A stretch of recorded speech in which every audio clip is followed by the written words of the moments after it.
সম্মানিত ভাইয়েরা, অগণিত মা ও বোনেরা এসছেন, পদ্মারত অবস্থায় আছেন। আমি তাদের উদ্দেশ্যে কিছু কথা বলে আপনাদের আলোচনা করব। পরে হয়তো বা তাদের আর সুযোগ পাবো না, এজন্য আপনারা অনুমতি দিলে 5-10 মিনিট একটু তাদের উদ্দেশ্যে কিছু বলি। একটু আওয়াজ দিয়ে বলেন। মানে আমরা আর বৈষম্য দেখতে চাই না। নারীর যে সম্মান, নারীর যে ইজ্জত দিয়েছেন কে? ঠিক কিনা? অথচ এক প্রকারের নারী তারা বলতেছেন যে না, আমরা ঘরে বন্দি থাকতে চাই না। সম্মানিত ভাইয়েরা, মা বোনেরা যারা এসছেন, স্যাটেলাইটের মাধ্যমে, প্রজেক্টরের মাধ্যমে যারা আমাকে, সভাপতি সাহেবকে দেখছেন, আপনাদের উদ্দেশ্যে আমার 4টি কথা। আমল করবেন, জান্নাত যাবেন। আমল করবেন না, বক্তার বাপও জান্নাত দিতে পারবে না। জান্নাত দেবার মালিক কে? জোরে বলেন। এই আল্লাহ শব্দ একটা আওয়াজ দিয়ে বলেন না, আল্লাহ। আরো জোরে বলেন, আরো জোরে। এই আল্লাহকে আল্লাহ বলে ডাক দেবার সাথে সাথে হার্টে যদি কোনো প্রবলেম থাকে, ভালভের সমস্যা হতে পারে, হার্টে কোনো সমস্যা হতে পারে, আল্লাহকে আল্লাহ বলে ডাক দেবার সাথে আল্লাহ মাফ করতে পারে না? তাহলে একটু আওয়াজ দেন, আল্লাহ। আলহামদুলিল্লাহ। মা বোনেরা, আমল হলো 4টে। কয়টা? জান্নাত কয়টা? আলহামদুলিল্লাহ। জাহান্নাম কয়টা? জান্নাতও একটা, জাহান্নামও একটা। দরওয়াজা 8টা 7টা। কথা কি বুঝাইতে পারলাম? স্তর ভিন্ন, কিন্তু মূল জায়গাটা এক। জান্নাত এক, জাহান্নামও এক। সুবহানাল্লাহ বলেন। তাহলে এক জান্নাত দরওয়াজা 8, এক জাহান্নাম দরওয়াজা 7। আমল করবেন, জান্নাতে যাবেন। আমল করবেন না, জান্নাত সভাপতি হুজুরও দিতে পারবে না, আমিও না। আর আমরা কন্ট্রাক্টরি ম্যানেজারের দায়িত্বও নিয়ে আসিনি। স্রেফ 1 নাম্বার হলো আমল। 5 ওয়াক্ত সালাত, 5 ওয়াক্ত নামাজ। মহিলারা পড়বে, পুরুষেরা না পড়লেও চলবে। হুকুম কার? না পড়লেও চলবে, এটা আল্লাহর হুকুম। মানে সাতক্ষীরার মানুষ হুজুর বলে, হ্যাঁ আমার একটু আগে আসেন তো, এদিকে আগে, কাছাকাছি না হলে বলবেন, বাস ঠিক আছে না? সাতক্ষীরার মানুষ বলে আমার কথা আপনারা বুঝতেছেন না, বুঝতে পারতেছেন? নামাজ পড়তেই হবে, এ হুকুম আল্লাহ। আচ্ছা ভাইয়েরা, দেশ স্বাধীন হলো কত বছর? 54। কারেক্ট।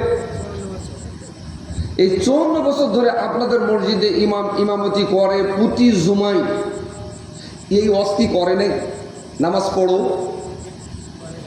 আপনাদের কথা, হ্যাঁ একটু আওয়াজ দিবেন। হ্যাঁ বলে। আপনারা কি বলেছেন আমি বলবো? পুষালে পড়বো না, পুষালে পড়বো না। এখন নামাজ হচ্ছে পোষা পুষি। মন চাইলে পড়বো, না চাইলে পড়বো না। আর আমরা আমাদের রংপুর দিনাজপুরের ভাষায় বলি, পুষালে পড়বো না, পুষালে পড়বো না। আসলে দায়িত্বটা কি ওই ইমাম আর মুয়াজ্জিনের? দায়িত্বগুলো কার? সবার?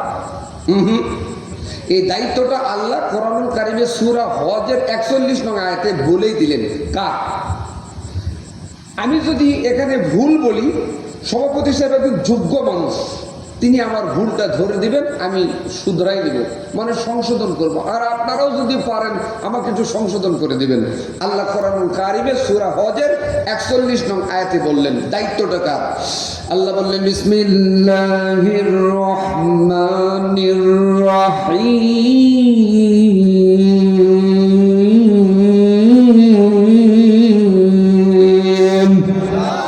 الذين مكناهم في الأرض أقاموا الصلاة وآتوا الزكاة وأمروا بالمعروف ونهوا عن المنكر।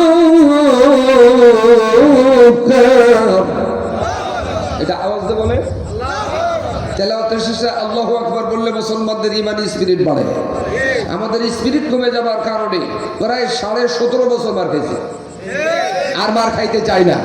এটা বলতে বলেন, আর মার খাইতে চাই। ইতিপূর্বে মার খেয়েছে, এখন আমরা মার দিব। আজকের আলোচনার বিষয় হলো মার দেওয়া হবে। এত নর্মাল ঠিক শোনার জন্য আমি তো সাতক্ষীরাতে আসি নাই। একটু আওয়াজ দিয়ে বলেন দেখি ঠিক, আরো জোরে, আরো জোরে, এভাবে বলবে, সময় তো হয়ে যায়। আল্লাহ বললেন 4 দফা কর্মসূচি আমি আল্লাহ দিয়েছি। যিনি মুসলমান হবে, মুসলমান হবার পরে রাষ্ট্র ক্ষমতা হাতে পাবে। কথাটা চেয়ারে বসবে। 4 দফা কর্মসূচির প্রথম কর্মসূচি ফিল আরদি আকামুস সালাহ, নামাজের বিল পাস করবে। সুবহানাল্লাহ, বাড়ি যায় বলেন। দায়িত্ব কার? আবার বলে আল্লাহ। আপনার তো ওয়াজই বোঝেন নেই। এই দায়িত্বটা মিস্টার সরকারের।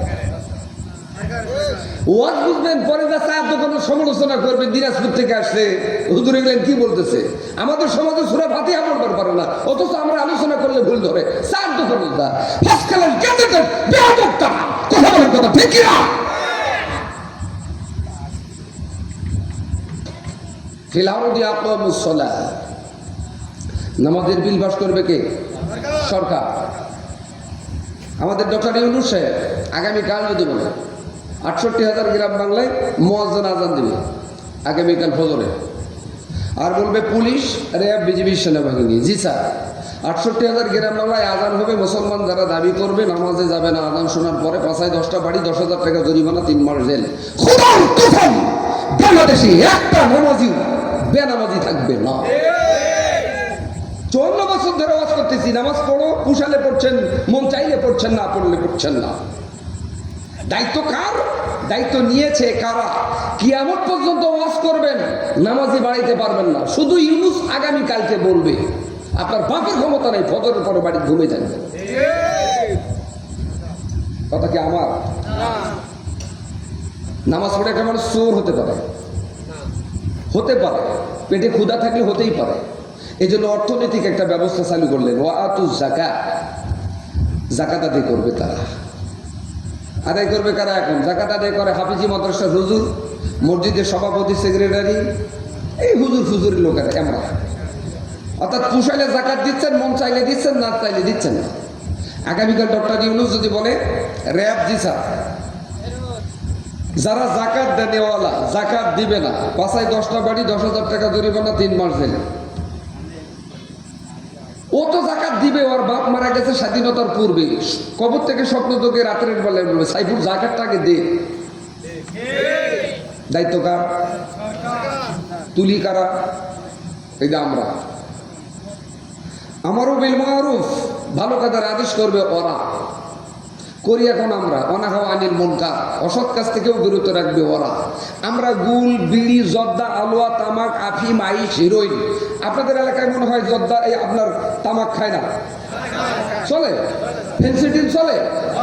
ইয়াবা ট্যাবলেট, এটা তো এখন বিসি। বাবা, নিজের বাবাকে বাবা বলে না, বাবা কি বা কথা কয়, বাবা